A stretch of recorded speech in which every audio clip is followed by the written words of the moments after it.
Warahmatullahi wabarakatuh.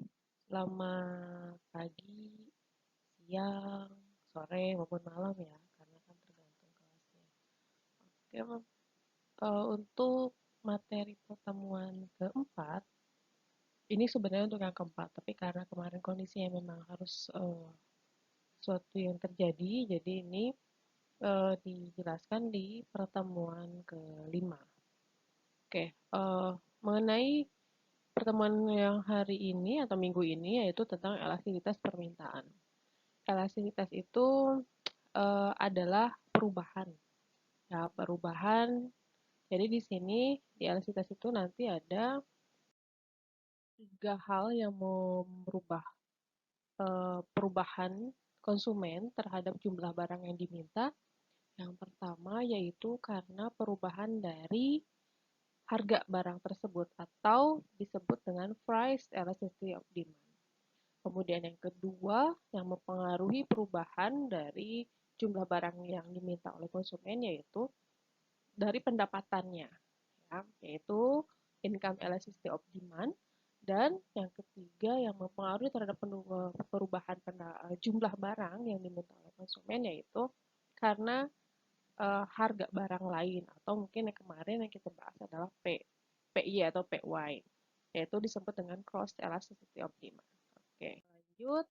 Untuk bentuk-bentuk kurva elastisitas permintaan, yaitu ada yang bisa dilihat, ada elastis, inelastis, uniter, tidak elastis sempurna, dan elastis sempurna.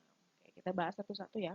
Untuk yang pertama yaitu elastis. Elastis ini berarti nilainya adalah lebih dari satu. Artinya kalau lebih dari satu, ketika terjadi perubahan di harga, perubahannya sedikit saja. Di sini misalnya perubahan harganya turun 10%, maka yang terjadi terhadap jumlah barang yang diminta itu naik lebih dari 10%.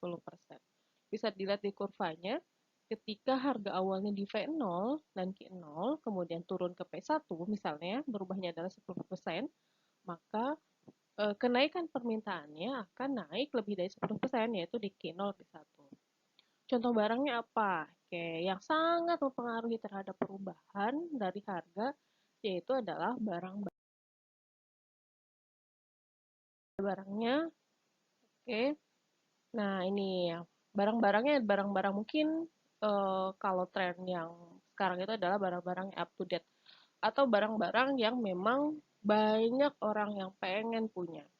Ya bisa jadi pakaian atau mungkin style baju atau elektronik, misalnya handphone juga misalnya yang memang kameranya sekarang bukan cuma harus satu tapi bisa jadi ada 6 gitu kameranya ya dan sebagainya. Ini sangat berpengaruh atau mungkin barang-barang yang memang eh lagi style atau pakaian nih celana-celana kayak chinos dan sebagainya itu kan memang lagi tren di saat ini. Jadi memangnya barang-barang ini ketika nanti di harganya berubah maka banyak yang mintanya akan banyak.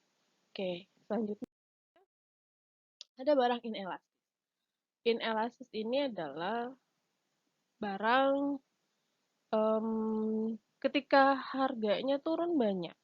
Misalnya di sini ya, harganya turun 10%. Nah, tapi ternyata yang mintanya adalah kurang dari 10%. Bisa dilihat misalnya dari P0 turun ke P1 10% misalnya. Kemudian naiknya itu kurang dari 10%. Barang-barangnya apa sih? Oke, lihat ya. Barang-barangnya itu, nah, ini barang-barangnya. Barang-barang hasil pertanian biasanya. Karena apa? Ketika harganya turun, misalnya panen ya. Ketika panen itu harganya kan, barangnya banyak. Ketika barangnya banyak kan harganya turun ya. Karena memang yang mengakibatkan harga turun itu kemarin yang kita pernah bahas di permintaan, itu mengakibatkan barangnya banyak harganya akan turun. Nah, tapi tingkat konsumsi konsumen atau kita berkonsumsi tidak akan banyak dibanding dengan penurunan harga. Ya paling kalau makan pete sehari paling satu papan ya, nggak akan terlalu banyak juga. Atau rambutan juga kan nggak akan lebih misalnya sampai 10 ikat dan sebagainya. Makan juga kan sehari tetap 3 kali walaupun berasnya lagi murah gitu. Ya, itu ya maksudnya. Atau yang lain misalnya, nah barang-barang ini kalau yang tadi elastis itu barang-barang yang kekinian. Nah sedangkan yang kalau yang inelastis ini barang-barang yang justru barangnya itu mungkin kalau pakai malu gitu karena barang ini udah nggak zamannya gitu, atau mungkin karena tren-tren tertentu ya. Beda lagi kalau misalnya dipakai untuk kegiatan pesta, memang harus kostumnya seperti itu. Tapi barang-barang ini kan tidak semua orang minat. Maka ketika harganya murah, di diskon pun yang minta nggak terlalu banyak karena sudah nggak up to date. Oke, sekarang uniter. Uniter ini adalah em, kenaikan sama penurunannya sama. Misalnya barangnya adalah ini rumah. Ketika pendapatan seorang naik, mungkin nambahnya ketika belum punya rumah, kemudian pendapatan naik, mereka akan beli rumah. Ya, karena ketika pendapatannya naik lagi, rumahnya mungkin jadi berada dua gitu kan ya. Jadi ketika pendapatan naik, ketika harganya naik, ketika harganya naik maka ya paling kalau lagi ada promo dan sebagainya nggak akan terlalu banyak karena memang berhubungan dengan kebutuhan juga.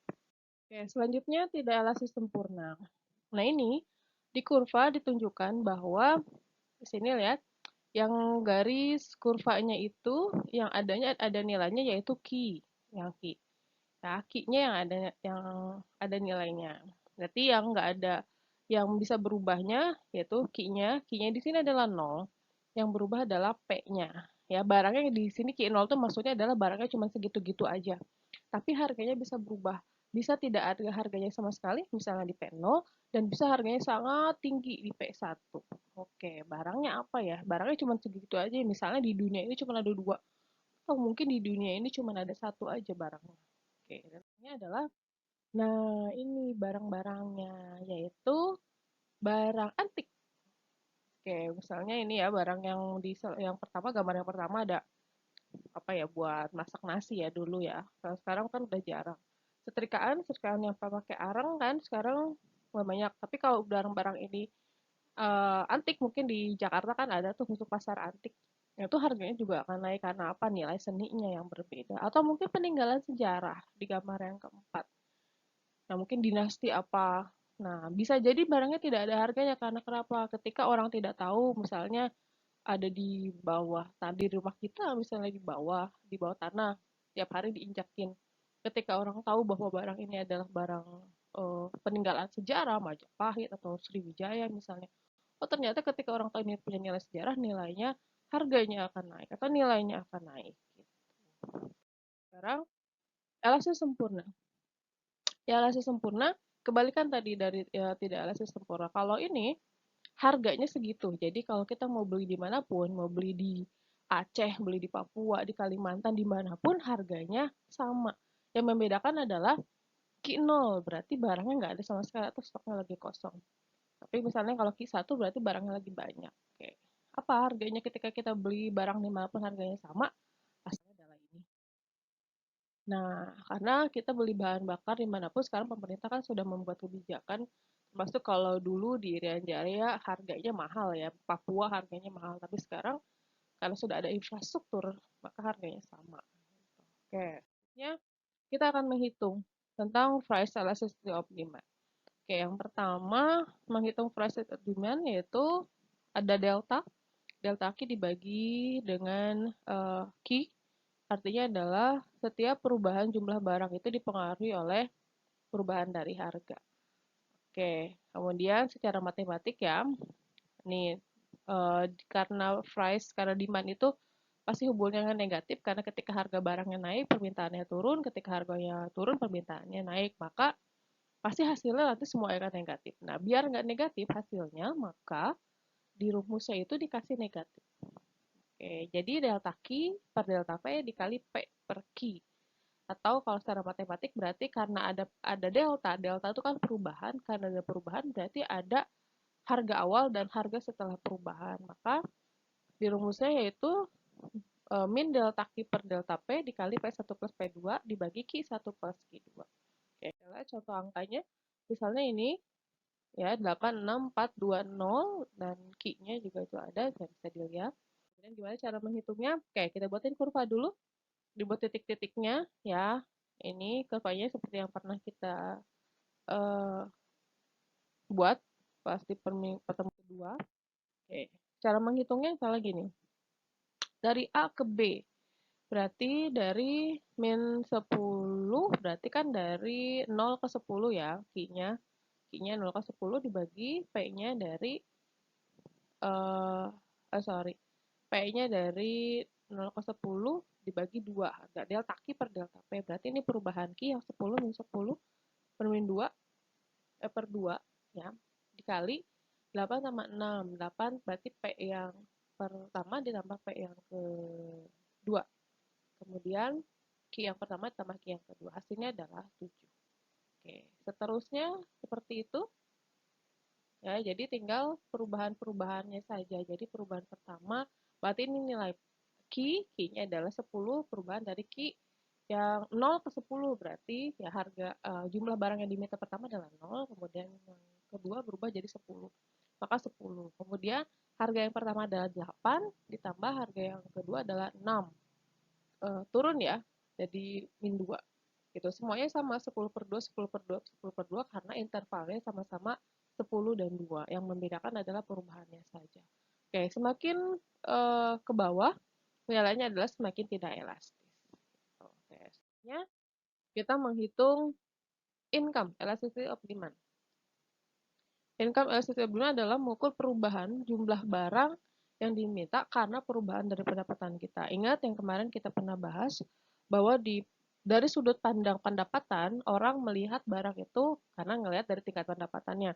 Ada yang melihat pendapatan ini, barang ini adalah sebagai barang mewah, kemudian ada barang normal, dan barang inferior. Oke, berapapun nanti nilainya sama dengan lebih dari 1, sama dengan 1, dan lebih dari 1, sama dengan dari mulai 1 ke atas berarti barangnya mewah.